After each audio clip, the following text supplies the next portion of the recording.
Hello, everyone. Talk about a busy Monday. I'm Chris Thomas. I'm Laura Painter. Thanks so much for joining us. We start tonight with continuing coverage. Right now, hundreds of teachers continue their strike at Natomas Unified School District and Twin Rivers Unified.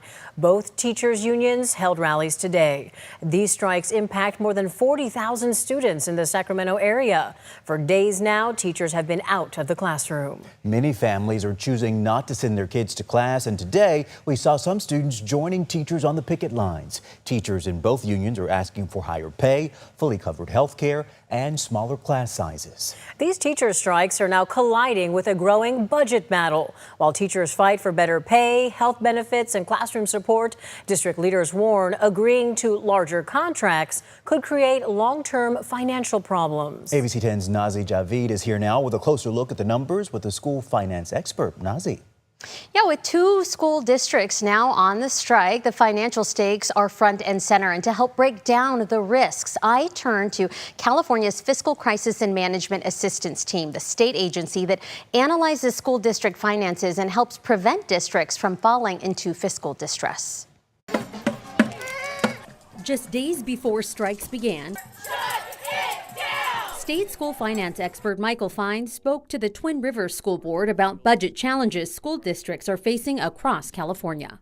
Most of our work is a school district picks up the phone and calls us for advice. As teachers remain on strike in both Twin Rivers and Natomas Unified, district leaders say they have to balance union demands with long-term budget realities. Well, there's financial pressure out there on school districts, and this is a statewide issue generally from declining enrollment. So you have that cost factor. You have other cost factors such as compensation, health benefit costs are escalating.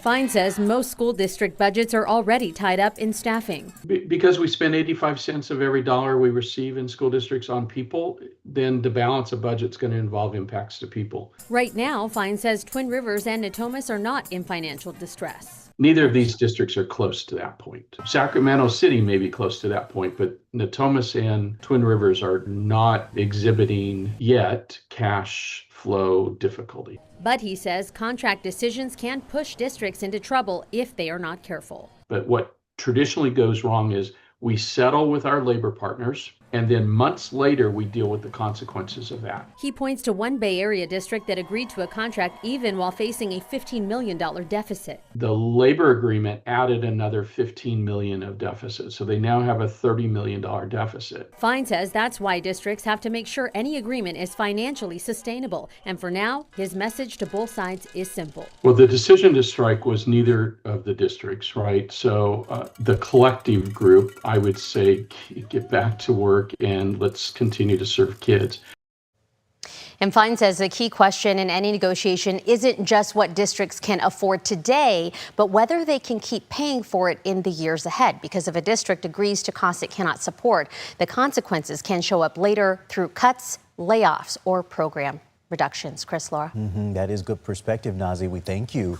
Now, we did speak to both school districts today. Natomas Unified says they presented an updated offer to the Teachers Association. So take a look. They say the district's updated offer increases the district's contribution toward health care coverage to enhance the overall compensation and benefits package for teachers, while remaining mindful of the fiscal realities facing our district.